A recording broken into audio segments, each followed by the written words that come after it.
Guerras, terremotos, símbolos misteriosos, juízo final. Estes são os elementos que marcam um dos livros mais desafiadores de todos os tempos, o Apocalipse. Estamos vivendo o fim do mundo? Podemos desvendar os mistérios desse livro? Começa agora Evidências, temporada especial Apocalipse. Estamos quase começando o programa Evidências de hoje, o nosso encontro semanal para falarmos da Bíblia Sagrada, mas antes eu gostaria de apresentar mais uma vez para você o Guia de Estudos Evidências. Será que Deus existe? Há argumentos históricos para a ressurreição de Jesus? Por que existe o mal nesse universo? Estes e outros assuntos estão aqui esperando por você. É só pedir, é de graça. Você pode pedir de várias maneiras. Você pode abrir a câmera do seu celular aí no QR Code que aparece na sua tela, ou também pode pedir pelo site biblia.com.br ou ainda pelo telefone 0 operadora 12 2127 3121. No programa anterior estudamos o significado e a abertura dos 7 selos do Apocalipse com seus misteriosos cavalos e cavaleiros.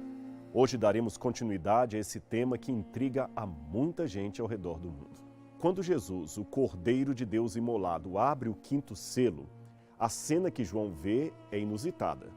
Vamos ver o que diz o texto bíblico descrevendo esta cena. Quando abriu o 5º selo, vi debaixo do altar as almas dos que tinham sido mortos por causa da palavra de Deus e por causa do testemunho que deram.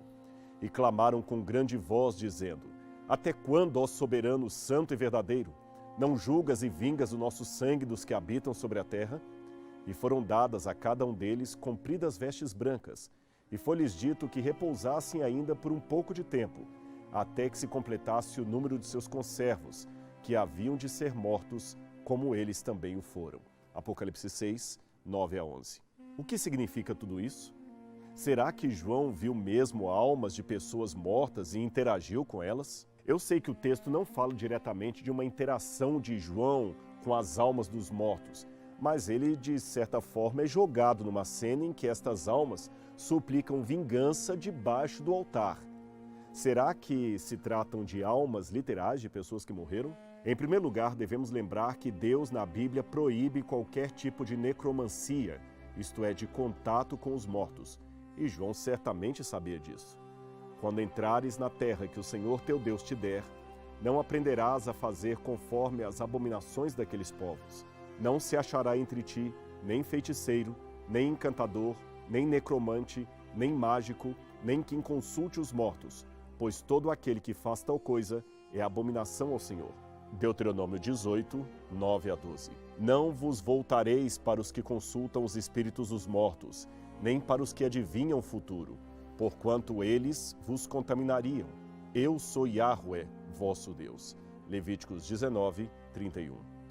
Quando vos disserem, ide consultar algum médium que fale com os espíritos, adivinho, ou alguém que saiba murmurar encantamentos, respondereis: o que se deve fazer é consultar a lei e os ensinamentos. Se eles não falarem de acordo com esta palavra, certamente jamais poderão ver a luz. Isaías 8, 19 a 20. Bem, considerando que Deus não se contradiz, como podemos entender tudo isto? João estava se expressando em grego, isso é verdade, mas eu devo lembrar que a base mental de João era o hebraico. Nesse sentido, é bom lembrarmos que a palavra alma, nefesh, em hebraico, está intimamente associada à vida e ao sangue. Veja o que diz a enciclopédia judaica a esse respeito. A vida, em hebraico, alma da carne, está no sangue, Levíticos 17, 11, e também no versículo 14. É a vida, alma de toda a carne. O sangue do mesmo é um com a vida dele.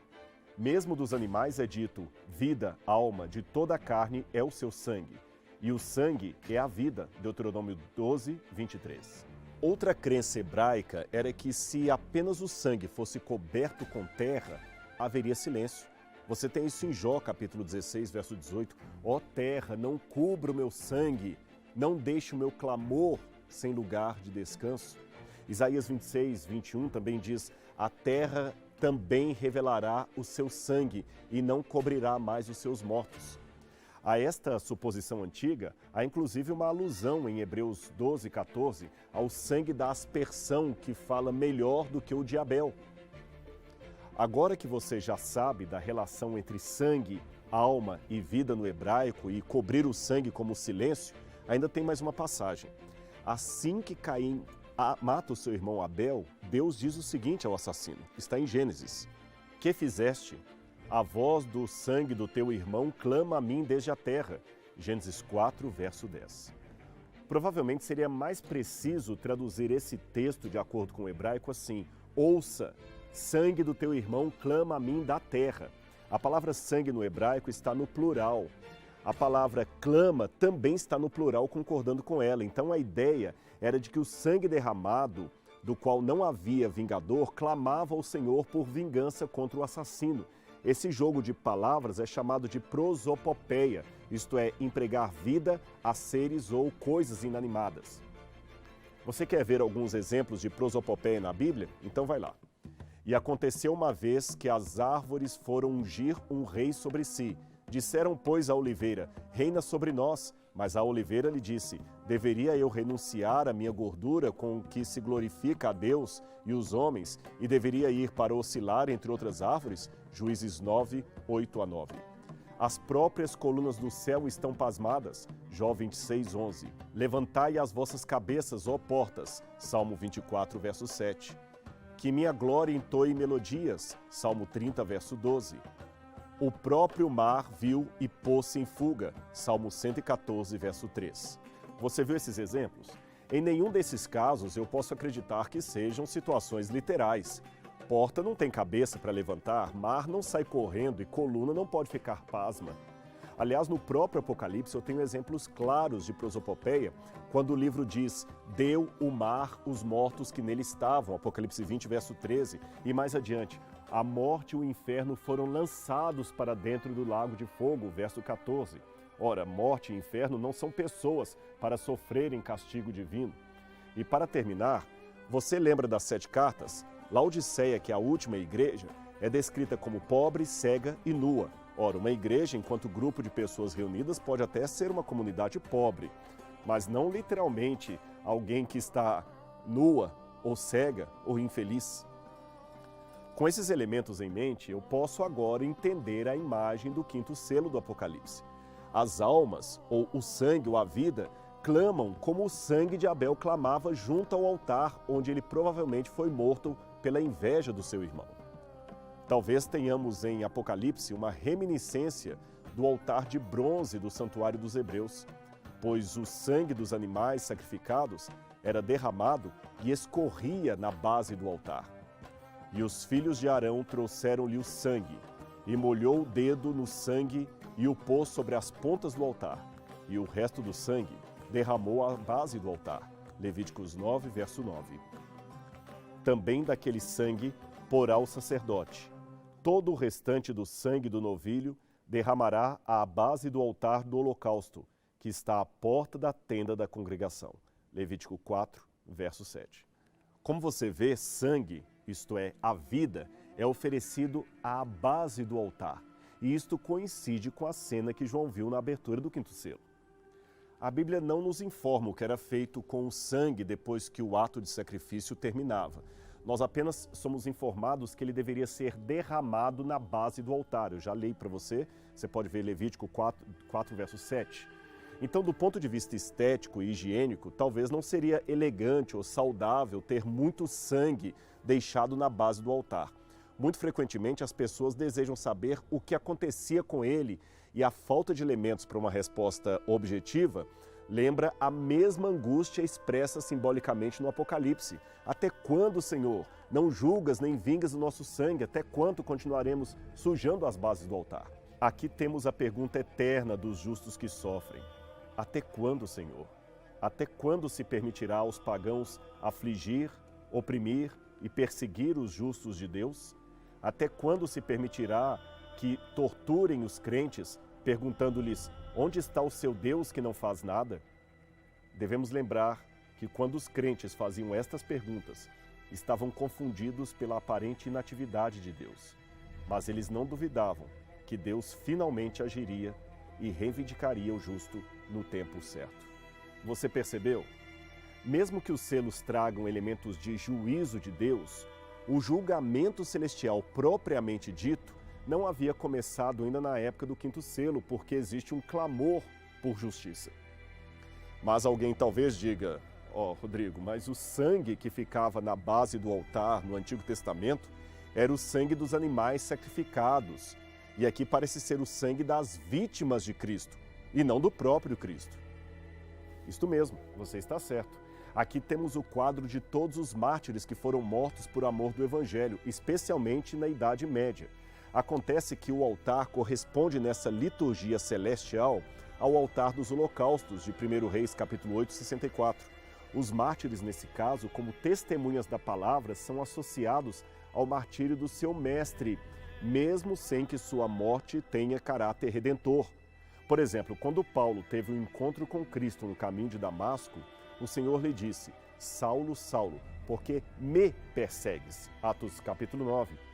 Em outras palavras, perseguir a igreja era perseguir ao próprio Jesus. Veja esse texto de 1 Pedro. Amados, não nos surpreendam como o fogo que surge entre vós para prová-los, como se algo estranho estivesse acontecendo. Mas alegrem-se à medida que participam dos sofrimentos de Cristo, para que também, quando a sua glória for revelada, vocês exultem com grande alegria. Se vocês são insultados por causa do nome de Jesus, felizes são vocês, pois o Espírito da glória, o Espírito de Deus, repousa sobre vocês. Se algum de vocês sofre, que não seja como assassino, ladrão, criminoso, ou como alguém que se intromete em negócios alheios. Contudo, se sofre como cristão, não se envergonhe, mas glorifique a Deus por meio desse nome. 1 Pedro 4, 12 a 16. Ainda sobre o clamor dos mártires no altar, no livro apócrifo da Ascensão de Moisés, ou Assunção de Moisés, um autor judeu ouve a seguinte promessa proveniente de Deus. Ela é interessante. E olharás do alto e verás os teus inimigos no Gueena, e os reconhecerás e te alegrarás, e darás graças a teu Criador e confessarás o seu nome. Anos mais tarde, Tertuliano ironiza os pagãos de seu amor pelos espetáculos, dizendo que os cristãos desfrutariam no futuro de um espetáculo superior, quando chegassem ao céu e vissem os seus perseguidores pagãos retorcendo-se de dor no inferno. Eu sei que é muito fácil se escandalizar pelo espírito de vingança que animava textos como este que eu acabei de citar. Mas nós devemos ler esses autores dentro do seu próprio tempo para não cometer o erro do anacronismo. Paulo também ordenou em 1 Timóteo 6, verso 1, que os escravos que têm donos cristãos não devessem perder o respeito por seus donos, por serem eles irmãos de fé. Isto hoje seria um conselho inimaginável, mas era correto e apropriado para aquela época. Sobre a cultura da vingança, lembre-se também que esses mártires não tiveram a vida cristã fácil que muitos de nós temos hoje. Eles sofriam constantemente. Eu sei que nós sofremos a violência do assalto, do trânsito, de um erro médico, mas eles sofriam ameaças diárias apenas por ser cristãos. Devemos lembrar da agonia das piras crematórias, da arena das feras selvagens, da sarcástica tortura que era infligida a cada um deles. É muito fácil para uma geração crente que nunca precisou resistir até a morte para manter a sua fé, julgar esse pedido nos lábios de cristãos mártires. Mas devemos lembrar que nós estamos numa situação cômoda. E como agiríamos se estivéssemos em tal agonia como aqueles passaram? Na continuidade da visão, a cada um dos mártires é dada uma vestidura branca e é dito que repousassem um pouco mais de tempo até que se completasse o número dos seus irmãos, que haveriam de ser mortos como também eles foram. O que significa isso? Numa leitura rápida desse texto, parece que aqui encontramos outra ideia judaica. A ideia de que os mártires devem descansar em paz durante um tempo, mais ou menos até que seja completado o número de outros que também deveriam sofrer o martírio. Os judeus sustentavam que o drama da história deve desenvolver-se de maneira integral até que sobrevenha o fim. Deus não moverá uma cifra do que ele mesmo tinha determinado que seria o número daqueles que deveriam ser mártires por ele. Eu vou ler o texto apócrifo de 2 Esdras 4:36. E Jeremiel, o arcanjo, respondeu-lhes e disse: quando o número daqueles, como vocês, for completado, pois ele pesou a idade na balança. Outro livro apócrifo, de 1 Enoque 47, verso 4, também tem uma fala nesse sentido, que há uma certa quantidade de justos que deveriam sofrer martírio em nome de Deus. Então o coração dos santos estava cheio de alegria, porque a consumação da justiça havia chegado. A súplica dos santos ouvida e o sangue dos justos apreciado pelo Senhor dos Espíritos.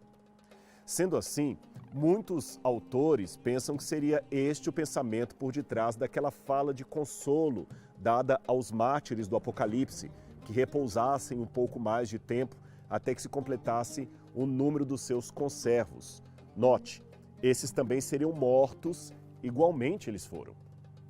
Uma variação desta tradição judaica diz respeito não aos mártires, mas aos salvos como um todo em geral. A ideia seria que, se Adão e Eva permanecessem fiéis, era o propósito de Deus repovoar o céu com a raça humana, suprindo assim a terça parte dos anjos que caíram em rebelião.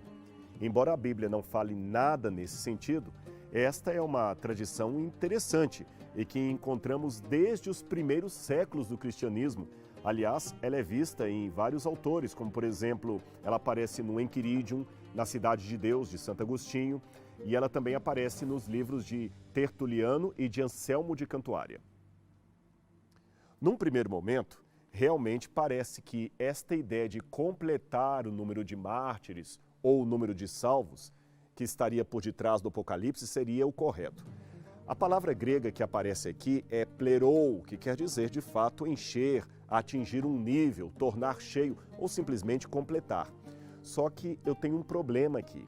É que, embora a maioria das Bíblias traduzem até que se complete o número dos seus conservos, a palavra número não está no original grego. Ela foi acrescentada pelos tradutores. O sentido do texto pode então admitir outra leitura. Foi-lhes dito que repousassem um pouco mais de tempo até que os conservos e irmãos deles estivessem completos. Se assim for, a ideia muda de figura. Pode manter o sentido numérico, mas também pode admitir um outro sentido, não matemático, mas de completude de maturidade, maturidade de caráter, de atingir um nível de espiritualidade desejado por Deus. Essa ideia também encontra eco no Apocalipse, se você atentar a textos como Apocalipse 7, 13 e 14 e Apocalipse 19, 7 a 8. E agora vamos ao próximo selo. E havendo aberto o sexto selo, olhei. E eis que houve um grande tremor de terra, e o sol tornou-se negro como saco de cilício, e a lua tornou-se como sangue. E as estrelas do céu caíram sobre a terra, como quando a figueira lança de si os figos verdes abalada por um vento forte. E o céu retirou-se como um livro que se enrola, e todos os montes e ilhas foram removidos de seus lugares.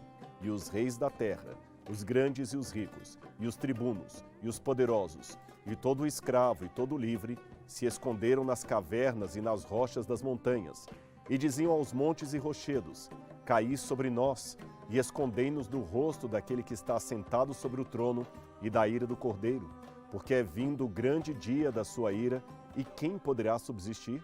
Apocalipse 6, 12 a 17. Este sexto selo tem muitos elementos importantes para comentarmos. Primeiro, que sempre foi aquele que Deus vinha para julgar e vindicar o seu povo no Antigo Testamento. Esta imagem é aquela que era acompanhada sempre a vinda de Deus, eu digo, com um grande terremoto. Você pode ver isso em Ezequiel capítulo 8, Joel capítulo 2, Amós capítulo 8. Agora, veja só um texto à guisa de ilustração, Ageu 2, verso 6. Porque assim diz o Senhor dos Exércitos: ainda uma vez, daqui a pouco, farei tremer os céus e a terra, o mar e a terra seca. O mesmo se pode dizer dos fenômenos astronômicos que se seguem. Eu estou falando do escurecimento do Sol, da Lua, da queda das estrelas. Tudo isso também você encontra nas descrições bíblicas do Antigo Testamento referentes à manifestação de Deus. Por exemplo, Isaías capítulo 13, verso 9 a 11. Eis que vem o dia do Senhor, horrendo com furor e ira ardente, para pôr a terra em assolação e dela destruir os pecadores. Porque as estrelas do céu e as suas constelações não darão a luz. O sol se escurecerá ao nascer, e a lua não resplandecerá com a sua luz. E visitarei sobre o mundo a maldade, e sobre os ímpios a sua iniquidade, e farei cessar a arrogância dos atrevidos, e abaterei a soberba dos tiranos. Percebeu como esses eventos sempre antecedem uma ação de Deus? Porém, aqui há uma questão cronológica no Apocalipse que devemos observar. No sexto selo, esses eventos ocorrem antes que haja o fenômeno do céu enrolando-se como um pergaminho. Esse fenômeno atmosférico faz eco com a outra ponta do quiasmo do Apocalipse, o capítulo 19, verso 11, que diz: Eu vi o céu aberto e Cristo voltando em poder e glória. Os eventos anteriores são antes desse momento. Aliás, de fato, se você olhar Joel capítulo 2, versos 30 e 31, isso fica ainda mais claro, quer ver? Olha o que diz. E farei com que ocorram eventos espantosos no céu e na terra, sangue, fogo e grandes nuvens de fumaça. O sol se converterá em trevas e a lua em sangue, antes que chegue o grandioso e terrível dia do Senhor. Do mesmo modo, Jesus afirmou que logo após um período de grande tribulação para a igreja, o sol não escureceria, a lua não daria sua claridade, as estrelas cairiam do firmamento, então, depois disto, apareceria no céu o sinal do Filho do Homem. Isso está em Mateus 24, 29 a 31. Sendo assim, esses eventos não são a própria volta de Jesus, mas algo que acontece antes dela. É um sinal de Deus. E é interessante que Jesus, ao mencionar esses fenômenos, segue a sequência exata do Apocalipse, ou melhor, o Apocalipse segue a sequência exata de Jesus.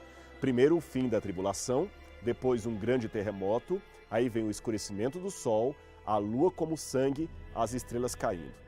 Embora Jesus faça eco a várias profecias do Antigo Testamento que falam de sinais cósmicos envolvendo o sol, a lua e as estrelas, a sequência que ele apresenta é única quando colocada a queda das estrelas por último na série. A mesma sequência, sol, lua e estrelas, aparece consistentemente em cada um dos evangelhos sinóticos e o livro do Apocalipse mantém esta mesma ordem. Para mim, este é um dado importante que você deve entender pelo que eu vou apresentar a seguir. Terremotos são fenômenos geológicos que acontecem desde que o mundo é mundo. De acordo com a estimativa do Serviço Geológico Americano, há 17 tremores de terra de magnitude 7 e 7,9 ocorrendo todos os anos no mundo. Escurecimentos do Sol, causados por diversos fatores, como um eclipse, por exemplo, também são ocorrências relativamente frequentes.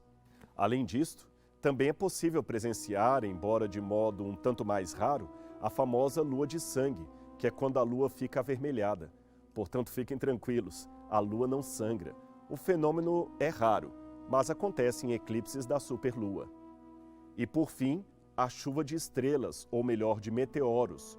Chuvas de meteoros também é um fenômeno relativamente comum na astronomia. É um evento em que um grupo de meteoros é observado irradiando de um único ponto do céu.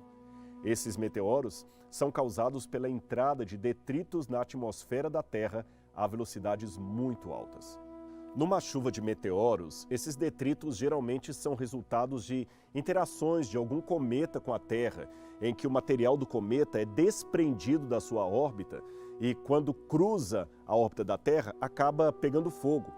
A maior parte dos meteoros são menores do que um grão de areia e, por isso, quase sempre desintegram no ar e nem chegam a atingir a superfície do nosso planeta. Chuvas intensas e incomuns de meteoros são também chamadas de surtos ou tempestades de meteoros, nas quais são vistos mais de 1000 meteoros numa única hora.